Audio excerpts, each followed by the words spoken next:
Good morning and welcome to the Geelong Cricket Show on yet another fine Saturday morning and a great game of cricket ahead of us.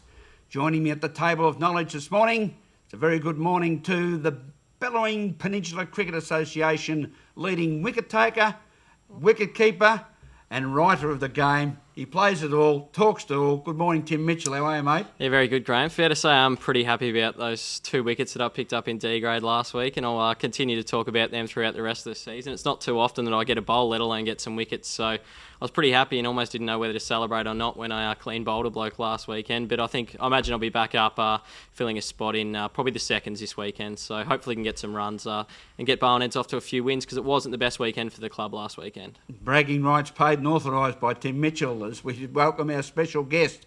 He knows how to keep behind the stumps, yes.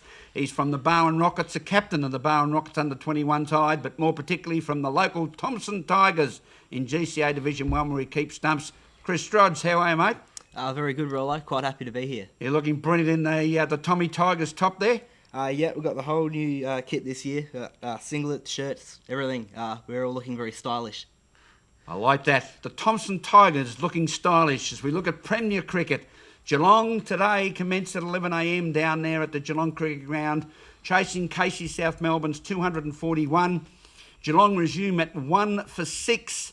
And after having Casey South Melbourne 3 for 15 last Saturday, Casey South Melbourne, led by Damien Wright, who made 79, batted themselves well back into this game. And Tim Mitchell, Geelong with Matty Harrison out for a duck, and no Damien Shanahan in the Geelong lineup, have got the challenge in front of them. Yeah, that was an interesting one, Graham, out of the lineup last week that Shanahan didn't actually get up. We don't know whether it was another injury. He's obviously had the knee troubles that have plagued him over the few seasons that he's had down here coaching Geelong. But to lose him, to lose Shanahan, who's been a rock obviously at the top of the order, played some really good knocks in the one-day competition, and Matty Harrison, who's been a really good recruit over the first 5 rounds of the season, already gone too. That automatically sits the Cats on the back foot. But they've shown that there's enough depth in that batting lineup. Liam Buchanan was in pretty good form last round as well. So I think they've got enough there to get the job done. Really, they couldn't get Damien Wright out with the bat. He's probably going to be the key with the ball again for Casey South Melbourne. He's done very well for Victoria since crossing from Tasmania. Was part of that squad that went over to India and played in the 2020 competition. And if they can see him off, then I think the Cats will be on the way to victory. And congratulations to Mark Carson with 2 wickets and 2 catches. And also to Jeremy Hart, 5 for 83 off 21.3 overs, including 5 maidens. Well bowled. Let's see the batsmen do the job for Geelong today in the Premier Cricket match against Casey South Melbourne down at the Geelong Cricket Ground, commencing at 11 a.m. this morning. As we turn our attention to the world of Belgrave Peninsula Cricket Association, and in the A grade, we've got Colindina and Drysdale and Anglesea sitting up there on top of the ladder in A grade. Anglesea and Drysdale and Portarlington, the only 3 unbeaten sides in B grade.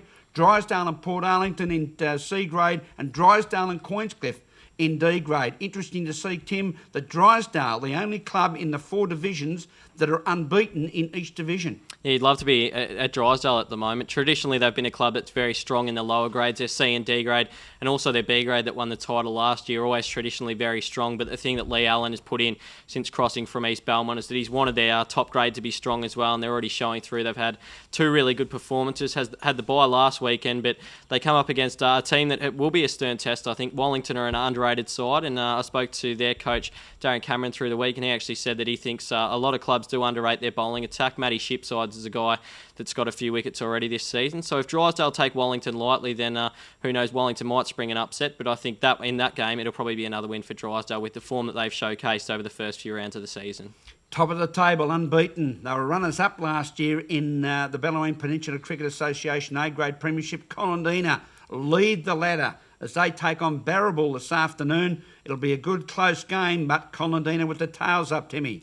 Yeah, well, Barron got their first win of the season last weekend, Graham, so they'll take a little bit of confidence in from that. Tim Barr got some runs, and then obviously the bowlers did the job again. Jed Potter's been fantastic with the ball for Barron, but you've got to fancy Colindina in this one. Luke Weitenheim has just been astronomical with the ball so far this season. Got 6 wickets last weekend to lead Colindina to what appeared after day one to be a pretty improbable victory against Barron Heads. So they'll definitely have their tails up, Colindina, coming into this one. If Weitenheimer and Jamie Brennan, who also got 4 wickets, carry their form through with the ball, it's going to be very tough to see Barron getting up in that one. Chris, Colindina, bit of a surprise last year, runners up to Barron Heads. leading the ladder in Bellarine cricket this particular season, setting the pace. They could take some knocking off this afternoon. Yeah, most definitely.